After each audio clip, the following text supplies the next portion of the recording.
The fact that the right-wing opposition to Joe Biden is starting to voice these kinds of concerns has to be striking a chord with Israeli leadership, that they have to start thinking about things in a different way, because they are putting themselves in a situation where they are risking friendships, risking alliances, risking the support of people who they have always been able to count on.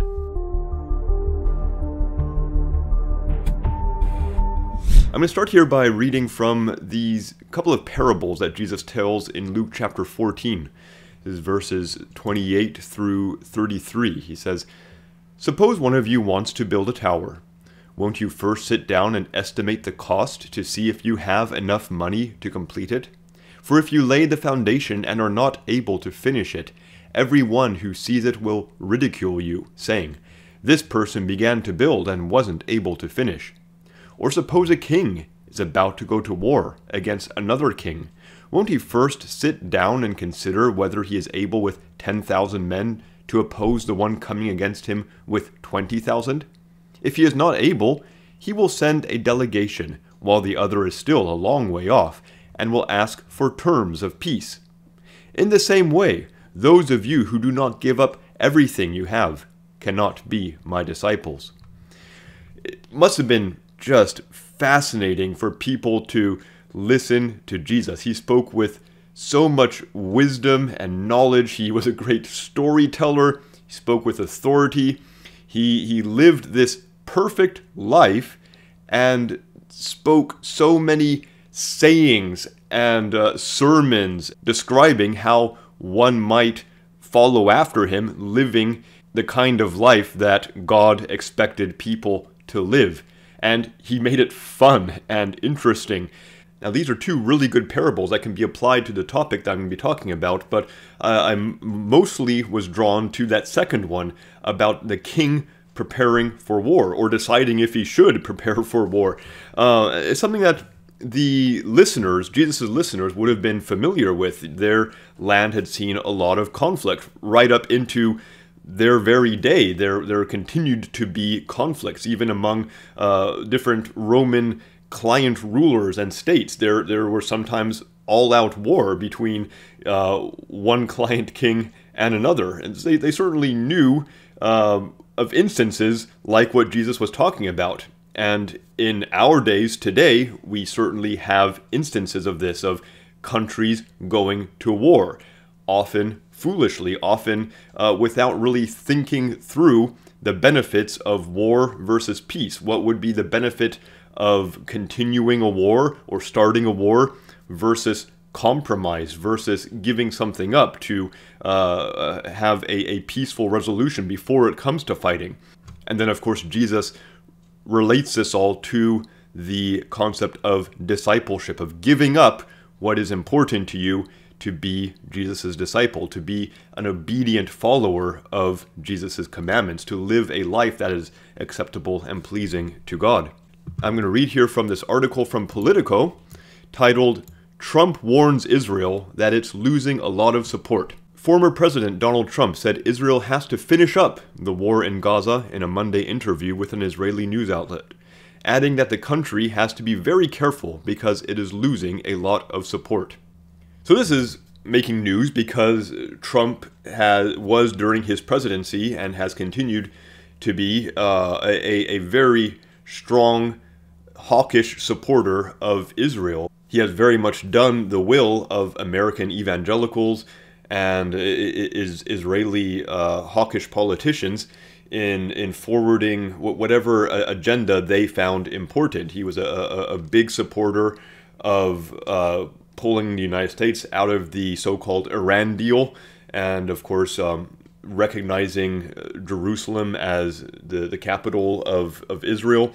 Different things that were considered quite hawkish and provocative, but which he did out of his understanding of the need to support Israel on these issues that the Israeli leaders felt were important, and Donald Trump went along with it and showed his support for Israel by going ahead with these measures. And up until this point, he has been uncritical of the war that Israel is waging in Gaza. So what he said during this interview made news because it's showing that even Israel's strongest supporters, who normally are uncritical to whatever Israel does, are starting to see the danger in how far Israel has taken this conflict, and they're starting to voice their concern for what this might be doing to Israel. And if Donald Trump is voicing these opinions and these concerns, it's a window into what Israel might see coming from more and more conservative leaders in the United States. The article goes on to say, the presumptive Republican nominee's comments come as Israeli Prime Minister Benjamin Netanyahu pulled an Israel delegation that was set to visit Washington after the U.S. allowed a resolution calling for a ceasefire to pass the UN Security Council. Trump's remarks also come as President Joe Biden's administration has grown increasingly critical of Israel's planned military offensive in Rafah, the southern Gaza city, where more than 1 million Palestinians have sought refuge from the conflict. Trump, who has described himself as the most pro-Israel president ever, has previously suggested the need for a quick end to the war in Gaza. But while not getting into details, he also seemed to support Israel's strong military response, saying in early March that Israel had to, quote, finish the problem. I think a lot of Americans are surprised by the amount of support that the Biden administration has given to Israel, how uncritical they've been of Israel, and how far Israel has taken things. It's really gone beyond a lot of people's expectations, and Israel's standing in the world has really suffered, and Joe Biden's standing in the world and America's standing in the world has also suffered as a result of this ongoing war. The fact that the opposition, that the right-wing opposition to Joe Biden is starting to voice these kinds of concerns, it has to be striking a chord with Israeli leadership, that they have to start thinking about things in a different way, because they are putting themselves in a situation where they are risking friendships, risking alliances, risking the support of people who they have always been able to count on. The American Jewish population has been very critical of Israeli actions, and even within Israel itself, there have been a tremendous number of protests against what the government and the military is doing. It's really a delicate situation that Israel is facing here, and I don't know exactly what the solution is for them. You know, they've done a lot of things. It's hard to just back out. They don't want to show weakness. They don't want to invite more attacks like they suffered on October 7th.